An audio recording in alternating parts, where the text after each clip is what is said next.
طالب علمی کے دور کو تو بس کچھ کہا نہیں جا سکتا. وہ کہتے ہیں نا کہ شیطان بھی پناہ مانگتا ہے طالب علم سے. ایسا ہی ہے بالکل. کوئی ایسا واقعہ جو اب بھی یاد ہو؟ جی ایک واقعہ ہے ایسا ہے جو میں نے بہت کم لوگوں کو بتایا ہے. اچھا صحیح. مختصر لوگ ہیں. اس پوڈ کاسٹ کے بعد جو ہے نا وہ تقریباً سبھی کو پتہ چل جائے گا انشاءاللہ. آپ کے انشاءاللہ چاہنے والوں کو. انشاءاللہ ضرور. طالب علمی کے دور میں ہم نے شروع کیا تھا. میرے ایک چھوٹے بھائی تھے اور 2 دوست اور تھے. تو ہم نے شروع کیا تھا درود شریف پڑھنا ہے زیادہ سے زیادہ 71,000 مرتبہ. صحیح. تو ایسا ہوا کہ ہم نے شروع کر دیا. چھٹی کا ٹائم ہے تو ہم بھی درود شریف پڑھ رہے ہیں. چھٹی کا ٹائم ہے پھر بھی درود شریف پڑھ رہے ہیں. سبحان اللہ. سوئے ہوئے ہیں درود شریف پڑھ رہے ہیں تاکہ جلد سے جلد کمپلیٹ ہوئے. کس نے جلدی میں 71,000 مرتبہ لگی ہوئی تھی کون پہلے کمپلیٹ پہلے کون کمپلیٹ کرے گا. تو میں 40,000 کے قریب پہنچا. تو درمیان میں جمعرات آ گئی. جمعہ چھٹی ہوتی ہے ہمیں. جی. طالب علم کا دور تو ویسے ہی چھٹی کے انتظار میں آتے تھے. انتظار میں رہتا ہے. تو میں بھول گیا 39,000 تھے یا 42 تھا یا 43 کتنا ہزار تھا کوئی پتہ نہیں ہے. بھول گیا. تو پھر میرے خیال آیا میرے ذہن میں کہ پھر سے شروع کر لوں. اگر میں یہاں سے آگے شروع کرتا ہوں کوئی 1,000 اوپر نیچے نہ رہ جائے. میں نے پھر سے شروع کر دیا درود ابراہیمی. درود ابراہیمی. ماشاءاللہ. پھر جب میں نے 50,000 کے قریب یعنی 50,000 کو کراس کیا نا میں نے ایک خواب دیکھا. خواب میں کیا دیکھتا ہوں میں مسجد میں جس مدرسے کے اندر ہم پڑھتے تھے اسی مسجد کے اندر میں سویا ہوا ہوں. خواب میں دیکھتا ہوں کہ کسی نے مجھے آ کے جگایا. کہا کہ بھائی اٹھ جاؤ آپ صلی اللہ علیہ وسلم آئے ہوئے ہیں. اللہ اکبر. اللہ اکبر. میں ایک دم سے اٹھا اور اتحیات کی شکل میں بیٹھ گیا کیونکہ ہماری عادت تھی طالب علمی کا دور تھا اتحیات کی شکل میں بیٹھنا زیادہ. ہاں جی اٹھ کے اتحیات کی شکل میں بیٹھ گیا. میں نے چاروں طرف دیکھا مسجد میں کوئی نہیں تھا. مسجد کے درمیان کے حصے میں دیکھتا ہوں کہ کوئی بیٹھا ہوا ہے ایسے چوکڑی مار کر اور دونوں ہاتھ ایسے رکھ کے بیٹھا ہوا ہے. صحیح. تو دیکھتا ہوں کہ اوپر سے ایسی روشنی آ رہی بہت تیز روشنی آ رہی ہے کیونکہ میں تو نیند سے اٹھا ہوا تھا. مجھے صحیح طرح نظر نہیں آیا یعنی دھندلاپن.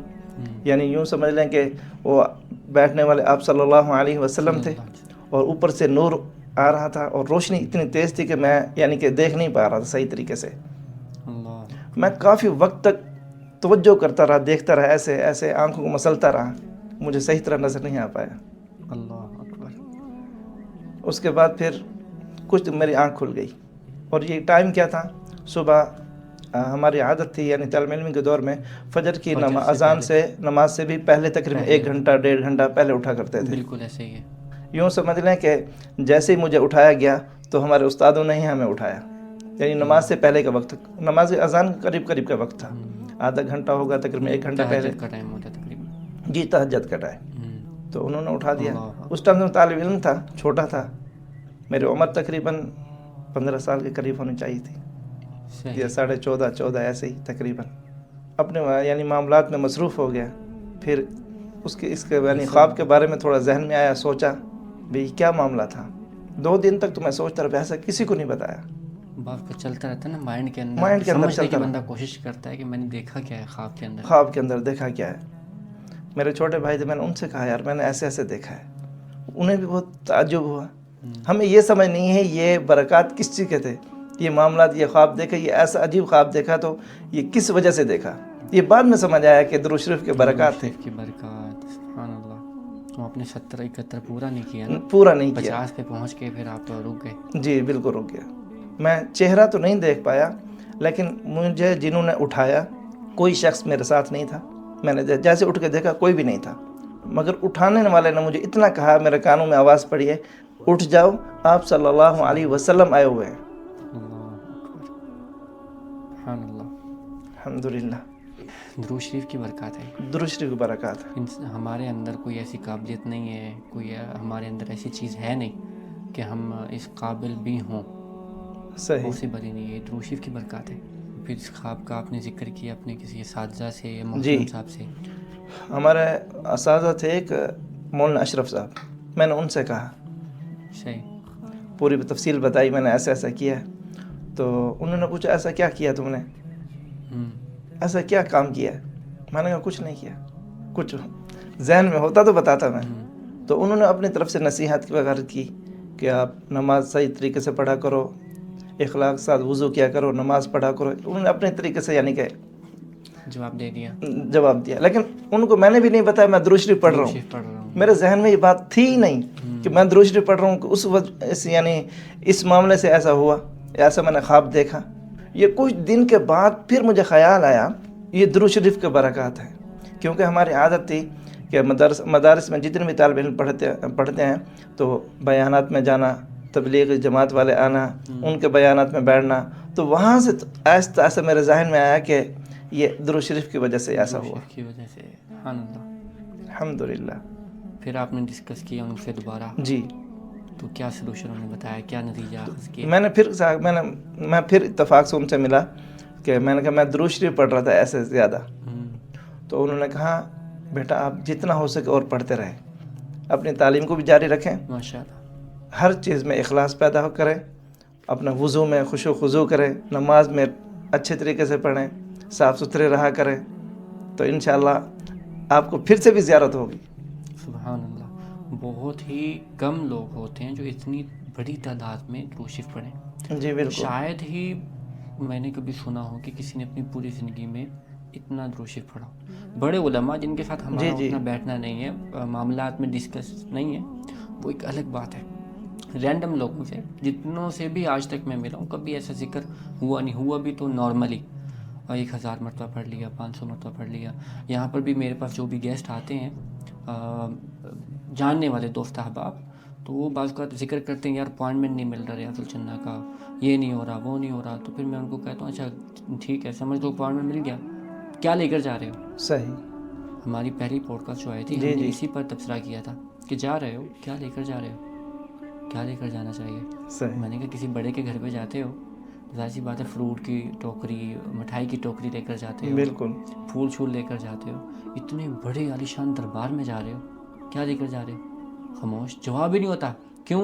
مائنڈ ہی نہیں ہے اس طرف. بالکل ایسے ہی لوگوں کا ذہن اس طرف ہے ہی نہیں کہ نبی علیہ السلام کو ان دنیاوی چیزوں کی کوئی ضرورت ہی نہیں ہے. ان کو تو ہم نے درود شریف بھیجنا ہے، اور بھیجنے میں بھی ہمارا ہی فائدہ ہے. ہمارا فائدہ بالکل ایسے، اس میں کوئی شک نہیں ہے. درود شریف ان پر بھیجنے اور فائدہ بھی ہمیں مل رہا ہے. اس کے باوجود ذہن نہیں ہے. یہ حقیقت بات ہے. اکثر لوگ پڑھتے ہیں درود شریف جی، لیکن حقیقت اس کے اتنے فوائد ہیں آپ اندازہ نہیں لگا سکتے. وہ پچھلی ایک پوڈ کاسٹ کے اندر میں نے ذکر کیا، پوڈ کاسٹ سے پہلے میں نے سنا ہے عالم دین سے نا، ویسے ویڈیو سامنے آئی تو میں نے وہ سنا. بہت پیاری بات انہوں نے کی. تو وہ کہتے ہیں صبغۃ اللہ. آپ کو پتہ ہے کیا چیز ہے یہ اللہ کا رنگ ہے. اللہ کے رنگ میں رنگ جانا ہی اصل رنگ ہے. اب اللہ کے رنگ میں رنگنا کیسے؟ کہ اللہ رب العزت کی بھی سنت ہے ایک. صحیح. اور وہ سنت کیا ہے؟ نبی علیہ السلام پر درود بھیجنا. یہ اللہ کی بھی سنت ہے. سبحان اللہ. اور یہی ایک سنت ہے. صحیح. جس پر اللہ رب العزت خود بھی جو ہے وہ درود شریف بھیج رہے ہیں، اور ملائکہ کو بھی یہ حکم دیا ہوا ہے، اور یا ایھا الذین آمنوا ایمان والوں کو بھی حکم دیا ہوا ہے. بالکل. تو یہی تو اصل صبغۃ اللہ ہے، اللہ کے رنگ میں رنگ جانا. تو ان کی بات سن کے کیا مزہ آیا. یہ بات سن کے جبکہ قرآن تک پڑھا ہوا ہے، آیتیں بھی پڑھی ہوئی ہیں. وہ صبغۃ اللہ کے نام سے ایک اسکول بھی ہے نا وہ پاکستان کے اندر، اقرا روضۃ الاطفال غالباً واللہ عالم. جی تو انہوں نے یہ آیت لگائی ہوئی ہے. صبغہ کے نام سے بھی ایک اسکول ہے، تو وہ آیت انہوں نے لکھی ہوئی ہے. تو یعنی کہ کہنے کا مقصد یہ کہ رینڈم آیتیں سامنے گزرتی ہیں لیکن ہم ان کی تاثیر محسوس نہیں کر پاتے. صحیح. تو جب انہوں نے یہ بات بیان کی دل کو لگ گئی کہ اللہ کی سنت ہے یہ. سبحان اللہ. تو لوگوں کا مائنڈ اس طرف ہے نہیں. تو کیا نصیحت کرنا چاہیں گے؟ یہی کرنا چاہوں گا جو مدینے سے محبت کرنے والے ہیں، مدینے کے حوالے سے جن کے دل میں محبت ہے، تو انہیں چاہیے کہ زیادہ سے زیادہ درود شریف پڑھیں. درود شریف پڑھیں. اور درود شریف کے اتنے برکات ہیں آپ اندازہ نہیں لگا سکتے. بے شک ایسا ہی، گنتی میں نہیں آتے. درجات بھی بلند ہو رہے ہیں، برکات بھی، فضیلتیں بھی بڑھ رہی ہیں، گناہ بھی ختم ہو رہے ہیں، اور رزق کی تنگی ختم ہو رہی ہے، قرضے ختم ہو رہے ہیں. بالکل ایسے ہی ہے. ٹھیک ہے. اور پھر سب سے بڑی بات حوض کوثر جب درود پڑھیں گے نبی آپ کے ہو گئے. بالکل ایسے ہی ہے. جس نے زیادہ درود پڑھ لیا نبی ہو گئے آپ کے. اللہ تو ہو ہی گیا، جی نبی بھی ہو گئے.